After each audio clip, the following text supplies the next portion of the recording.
Welcome back, Robotarians. In this video, number 3, we're going to talk about downloading, or as LabVIEW calls it, deploying the program onto your bot. Now, the project I had made before was called Example, so we're going to double click on that. And as I mentioned before, you have to open your project through the LVRBT file. Now, you can open LabVIEW first and then retrieve it from there, or you can go to the LVRBT and just double click. Your machine will know that this is a LabVIEW file and will open up your program through LabVIEW. Now, one thing to notice, example2.vi is here, the second version of the example that I saved in the last video, but not the original one. We can bring it back. It's still in memory. It's still on your machine, as we can tell by going to here, right? Example and example 2. We just need to add it back to the project. So add VI, and we'll go back into where that program was, and we can add it back to the project. So Robo Programs, the original example, just in case you need to retrieve a file that you wrote a while ago and want to put it back in. It's clearly still in the project, but because we used Save As, it has been bumped down, but we can bring it back. Like so.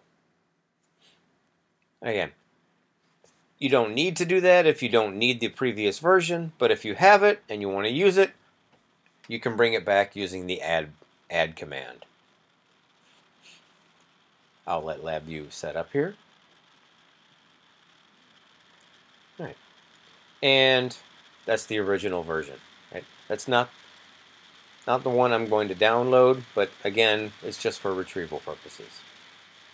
Oh, and another thing that may come in handy, sometimes you may lose your block diagram and only have the front panel. Not a problem.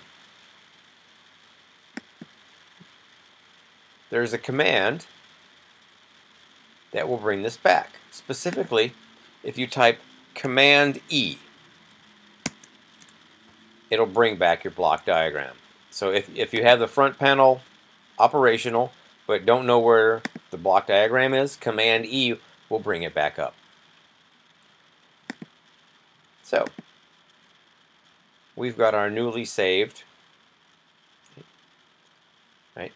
Oh, whenever you see the name of the file that you're working on in this listed, all right, passkey or cancel, connect to brick we've talked about, you don't have to worry about that. But if you see the file you're working on, go ahead, click Save. Connect to brick we don't have to worry about. So just cancel that part. We don't have to save that. It's already built in. Okay. And that will save the file you're working on. Now it's just to the original 2 that you don't have to worry about. Don't bother saving them. They're already in your machine, and we're good. So example 2 is the one I want to download onto my bot. So I'm going to click on it, click Open, let LabVIEW come up.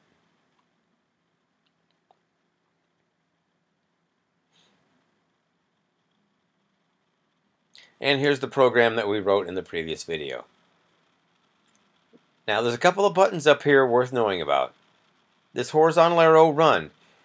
While your robot is connected via the USB cable, you can just go ahead and run it while it's connected. Right?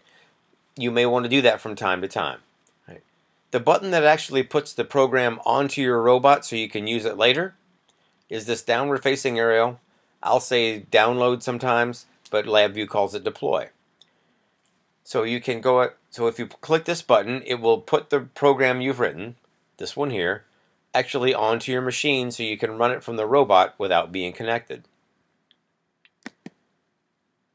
Right.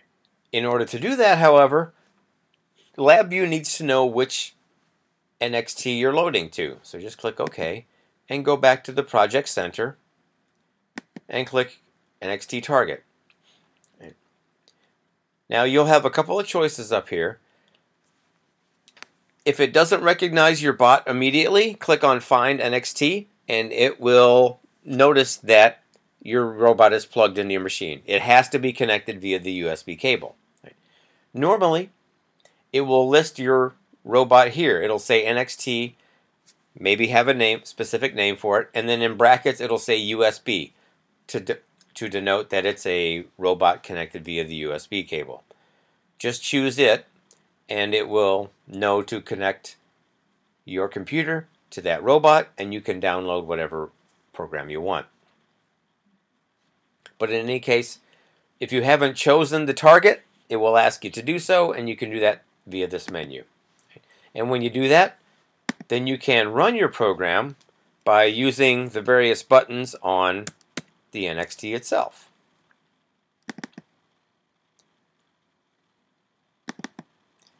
The robot you have, the processor, I will refer to as the brick in class. Right? This is what it looks like. You use the orange button to run a program, right? The left and right to navigate through the various files you'll have stored on your robot. And if anything ever goes wrong, the gray abort button will stop a program in action. And it's also used to back out, where you can turn your NXT off at the end of the class period. So that's a brief introduction into downloading programs onto your bot. You'll do it many times over the course of the semester. It'll become second nature. But just to show you which buttons to click on to get there.